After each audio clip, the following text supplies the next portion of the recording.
ये जो है देखिए, तो आपको ये गवर्नमेंट की डेफिनेशन होती है, लीगल में होता है कि कितना परसेंट होना चाहिए।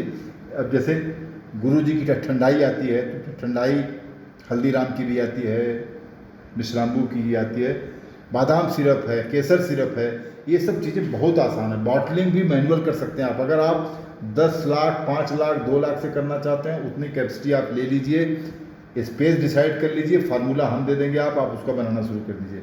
और ऐसा काम जो है ये पूना वगैरह में सीजनल काम बहुत अच्छा कर सकते हैं। इस समय जो है जिंजर का बहुत अच्छा चलेगा। जिंजर का चूँकि ये कोरोना में बहुत फ़ायदेमंद है, तो आप लोग ये नया फार्मूला भी, ये कोरोना ड्रिंक भी दे सकते हैं आप लोग, इम्यूनिटी बूस्टर भी दे सकते हैं। उद्योग है तो जो पेय पदार्थ हैं, आम है, अमरूद है, सेब है, आंवला है, बेल है, पपीता है, नींबू है, ग्वारपाड़ा है, एलोवेरा, गन्ने का रस, टमाटर, आजकल बादाम और केसर का भी हो गया। एक नया जो है जैम जेली मार्मलेड, इस समय बहुत ज़्यादा नहीं चल रहा है, लेकिन जैम जेली मार्मलेड ये चीज़ें जो है सदाबहार हैं। जैसे मिक्स फ्रूट जैम है, जो शहरों में है वो तो लेते ही लेते हैं, गांव में नहीं लेते। तो ये जैम जेली मार्मलेड का, अब इसमें मार्मलेड शायद आप लोगों को नहीं मालूम होगा, तो जैम क्या होता है मैं बताता हूँ। ये फल के गूदे से बनता है। जेली जो होती है फल के जूस से बनती है, शुद्ध जूस। जैसे गुआवा जेली, अमरूद की जेली जो है, अमरूद को बॉयल करके, काट करके बॉयल करते हैं, जूस छानते हैं, दबाते नहीं हैं, जो रस आता है उसको जब पकाते हैं तो वो जेली बनती है, ट्रांसपेरेंट दही जैसी बनती है। और मार्मलेड वो होता है, जैम मार्मलेड और जेली मार्मलेड बोलते हैं। तो ये जैम और जेली में जब छिलका भी डाल देते हैं, बॉयल करके उसको साफ करके कैंडी उसमें डाल देते हैं, तो वो मार्मलेड कहलाता है। तो आम, अमरूद, सेब, आंवला, बेल, इन सब चीज़ों से जैम जेली मार्मलेड। मुरब्बे का आप लोगों को मालूम है, सेब, आंवला, बेल, पपीता, अदरक, पेठा। सिरका, विनेगर के बारे में मैं थोड़ा सा जानकारी आप लोगों को दे दूं, मेरे ख्याल से बहुत ये काम की रहेगी आप लोगों को। मैं, समय आप लोगों के पास नहीं है तो मैं जल्दी फिनिश कर दूंगा। क्यों प्रकाश जी? समय बताइए, ऐसे जानकारी कहाँ मिलती सर बार बार? नहीं, मैं अभी गलती से मैं सोच रहा था कि अभी जो है वो 4:30 बजे है। मैं ये सोचा कि 4:30 बजे हैं, ये 5:30 बज गए। कोई नहीं। तो ये देखिए विनेगर का इंडस्ट्री, जैसे आप देखिए, मैं आपको एक चीज़ बता दूं, थोड़ी सी जानकारी दे दूं कि विनेगर 3 तरीके का होता है। एक होता है, मार्केट में आता है सिंथेटिक विनेगर या सफ़ेद सिरका, जो लोग जानते होंगे। सफ़ेद सिरका करीब 15-16 रुपये की बाटल आती है, 700 ml की, और ये बनता है एसिटिक एसिड। एसिटिक एसिड का रेट है करीब 40 या 50 रुपये लीटर। और सिरका जो कहलाता है, सफ़ेद सिरका जो कैटरर वगैरह डालते हैं, उसका कीमत 15 रुपये लीटर मान लीजिए अगर। तो ये जो है 1 लीटर एसिटिक एसिड में 25 लीटर सिरका बनता है। मतलब 4% एसिटिक एसिड जो होता है उसी को सादा सिरका बोलते हैं। अब आप सोचिए, पानी मिलाना है आपको, केवल एसिटिक एसिड लेना है आपको, 1 लीटर एसिटिक एसिड से 25 लीटर सिरका बनेगा। कितना दाम आएगा आप कैलकुलेट कर लीजिए। कैलकुलेट करेंगे तो आपको मिलेगा कि 50 रुपये में 25 लीटर बन रहा है, तो 1 लीटर का दाम पड़ा 2 रुपये। इस सिरके से ज़्यादा दाम होता है बाटल का। बाटल जो है 4 रुपये की पड़ेगी, 6 रुपये की पड़ेगी। ये बल्क में रेट जाता है 11 रुपये, 12 रुपये, 13 रुपये पेटी के हिसाब से जाता है। आप लोग अपने शहर में मालूम कर सकते हैं। अब ये जो है मार्केट में 15 रुपये से लेकर 25 रुपये तक आता है। ये हो गया वाइट विनेगर, सफ़ेद सिरका। ये प्योरली केमिकल है।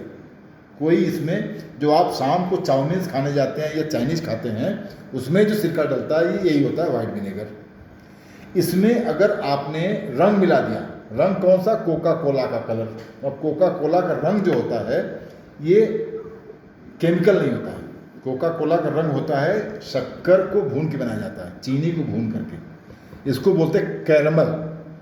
ये जो शराब में जो डाला जाता है, वाइन में यही होता है, कोका कोला में डाला जाता है वही होता है, पेप्सी में डाला जाता है वही होता है।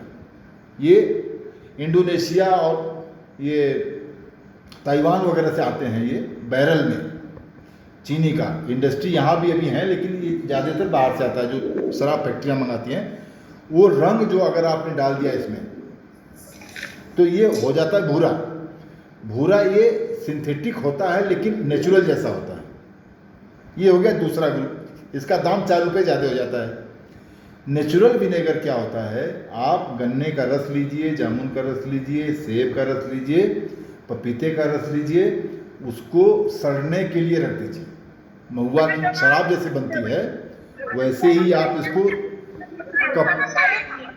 हेलो, कोई आवाज़ आ रही बीच में। तो ये जो होता है सड़ने के बाद ये बन जाता है सिरका। उसको छान करके आप उसको यूज कर सकते हैं, ख़राब नहीं होता है, एसिटिक एसिड बनता है। कॉमर्शियल जो बनता है ये अल्कोहल से बनता है, मतलब जो दारू होती है, दारू को जब फर्मेंट होता है तो सिरका बनता है। तो अगर आपको सिरका बनाना है तो आप सीजन में गन्ने का रस लाइए 2 बाटलों में। गन्ने का रस मेरी फोटो आ रही है क्या प्रकाश जी? हेलो, मेरी फोटो आ रही है क्या आप लोगों को? हेलो हेलो, मेरी आवाज़ आ रही है किसी को? कोई बता दे। हेलो हेलो, आवाज़ मेरी आ रही है क्या? तो थोड़े और हेलो, आवाज़ आ रही है मेरी? आ रही है सर। अच्छा चलिए, कोई बोल नहीं रहा है, मैं समझा कि आवाज़ नहीं है। तो आप 2 बाटल, जो 1 लीटर की बाटल, जो पानी की बाटल आती है, इसमें गन्ने का रस लेके आइए सीजन में, और उसको 1 बाटल को ढक्कन लगा के बंद करके रख दीजिए कहीं छाया में, घर के अंदर ठंडा जहाँ पे हो। और दूसरी बाटल को खुला छोड़ करके कपड़ा बांध करके उसको रख दीजिए किसी रूम में, और उसको 1 महीने बाद आप उसको खोलिए। तो जो कपड़े वाला रहेगा उसमें खट्टी खट्टी महक आएगी, वो सिरका होता है, नेचुरल बनता है। नेचुरल, अगर जो कोई गांव से होंगे तो गांव में मटके में बनाया जाता है। ये मटका ज़मीन में दबा दिया जाता है, कपड़ा बांध करके, वो गन्ने के रस के साथ वो सिरका बन जाता है। तो ये 1 बाटल में सिरका बनेगा, दूसरे में शराब बनेगी। दूसरे में ये शराब बनेगी, उसकी फ्लेवर आएगी दारू की, लेकिन बहुत कंसनट्रेट नहीं होगा। महुआ की शराब जैसे बनाते हैं वैसे उसको डिस्टिल करना पड़ता है। तो ये हो गया नेचुरल विनेगर, जो कि आजकल दवाओं का काम करता है। और आपको नहीं विश्वास होगा, गन्ने का सिरका जो है आधा लीटर की बाटल जो है 125 रुपये में भोपाल में है। अगर कोई ये बिजनेस करता है इसमें बहुत फ़ायदा है। इसका जनरेटर आता है, जनरेटर मतलब उसको जिसमें विनेगर बनाते हैं, मशीन आती है इसकी, जो चलती रहती है, मोटर के सारे पानी गिरता रहता है और वो फिल्ट्रेशन होता रहता है, उसमें कल्चर डालते हैं। जैसे दही जमाते हैं वैसे ही ये रस को बॉयल करके फिर उसमें कल्चर डालते हैं, तो वो सिरका बनता है। अब ये दवा के रूप में, जैसे मैंने आपको बताया था, क्लियर हार्ट वाला, जामुन का सिरका हुआ, अनानास का सिरका हुआ, पपीता का, सेब का सिरका आ रहा है। आप लोग बड़े शहरों से होंगे, ग्वालियर से होंगे, इंदौर से होंगे, भोपाल से होंगे, उसमें जो है एप्पल साइडर करके जो आ रहा है, आप देखिए 700, 600, 700 रुपये का है। तो अब आप उसको देख सकते हैं। इसको जो है फार्मूला, मैं यहाँ पे तो बहुत ज़्यादा देने लायक नहीं है, लेकिन इसमें मैंने दे दिया था कि ये कैसे बनाते हैं, समय रहता। अब कैंडीड प्रोडक्ट जो ड्राइंग होती है और चीनी के साथ, टूटी फ्रूटी है, आंवला कैंडी है, पेठा है, संतरे की कैंडी है, ये एक जैसी बनती है। इतना आसान है। आगरा के आसपास जो होगा या ग्वालियर के आसपास, पेठा जो होता है उसमें प्रोसेस क्या, आंवला कैंडी जैसे बनती है वैसे ही पेठा बनता है, वैसे ही टूटी फ्रूटी बनती है। रॉ मटेरियल आपका अलग अलग हो सकता है, प्रोसेस सेम होती है। बस उसमें आपको ध्यान देना है कि जब आप चीनी मिलाते हैं तो चीनी प्रिजर्वेटिव डाल देंगे तो वो काला नहीं पड़ेगा। बॉयलिंग और चीनी के साथ जब दूसरी बार चीनी यूज करेंगे तो रंग थोड़ा अलग होता है। तो आपको ये चीज़ें की प्रोसेस देखनी है कि क्या क्या बना सकते हैं। इसमें आपको कुछ नहीं लगना है, धूप में सुखाना या ड्राई में सुखाना है। अगर ज़्यादा बनाना है, जब कैंडी बनाते हैं तो उसमें वैक्यूम ड्रायर लगाते हैं। वैक्यूम ड्रायर का फ़ायदा ये होता है कि 3-4 घंटे में वो सूख जाता है।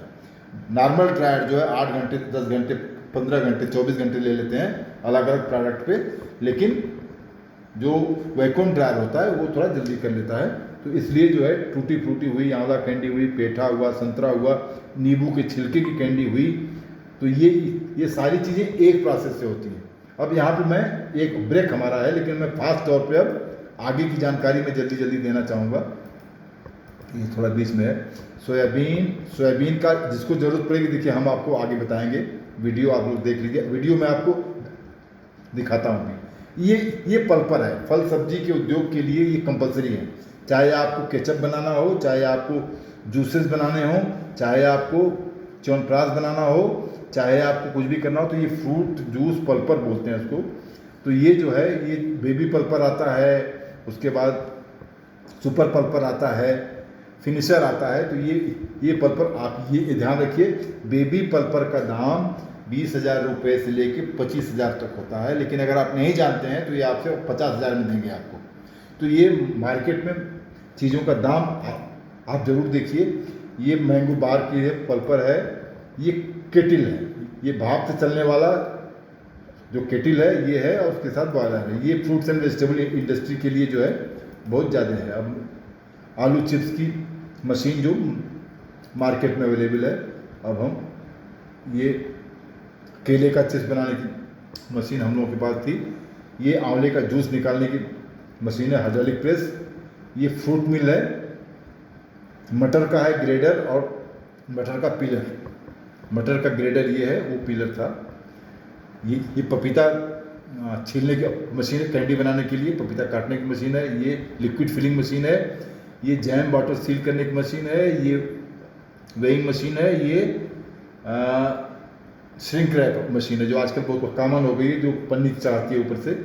ये सॉस बॉटल को सील करने की वैक्यूम पैकेजिंग मशीन है। ये देखिए वैक्यूम, जो अगर आप पनीर को सील करते हैं या फिर आप सब्जियों को सील करते हैं, निर्वात जिसको बोलते हैं, वैक्यूम ड्राइंग, हवा रहित करने का, सीड में काम आता है। सीड जो सीलिंग पैकिंग करते हैं उसके लिए ये मशीन है। ये करीब 2-3 लाख की 2 लाख से लेके 4 लाख तक के बीच में आती है। कप सीलर है। ये है फ्रीज ड्रायर। फ्रीज ड्रायर का उपयोग थोड़ा महंगा आइटम है ये। फ्रीज ड्राइंग का मतलब मशरूम को अगर आपने ड्राई कर दिया तो वेट कम हो जाता है, लेकिन शेप वही रहता है। मटर को आपने फ्रीज ड्राई कर दिया, मटर वैसे की वैसी रहेगी, हरी की हरी रहेगी, हल्की हो जाएगी, सूख जाएगी, वो साल भर 2 साल तक नहीं खराब होती है। ऐसे ही स्टीविया जैसे आप करते हैं, जो महंगी चीज़ें हैं उसको करते हैं, तो ये फ्रीज ड्राई का यूज़ करते हैं। टमाटर का प्लांट, मिर्ची का प्लांट, डो। अब मैं थोड़ा सा फास्ट ट्रैक पे आप लोगों को कुछ बेसिक जानकारी मैं देना चाहूँगा। ये जो है प्रोडक्ट हैं, अगर आप कोई बनाना चाहे तो अमरूद का पापड़ है, अमरूद का टॉफ़ी है, ड्राइड वेजिटेबल्स हैं। हाँ, श्रिंक रैप, जैसे आप ये स्टोरेज में होता है कि अगर आप किसी टमाटर के ऊपर, शिमला मिर्च के ऊपर पन्नी चढ़ा दें तो इसकी लाइफ करीब 10-15 दिन आगे बढ़ जाती है। ये श्रिंक रैपिंग का है, मशीन आती है उसकी, ड्राइंग। टूटी फ्रूटी का मैं आगे जो मैं केवल देना चाहता हूँ, जिंजर सिरप है, बेल का मुरब्बा है, ये सब चीज़ें प्रोसेस में आ गई। ये सब चीज़ें अच्छी। एक नया प्रोडक्ट है आलू का पफ। मैं समझता हूँ कि एक जो आजकल जो चिप्स बनता है, चिप्स में 2 तरीके से बनता है। जो लोग कहते हैं कि आलू चिप्स और आलू वेफर्स।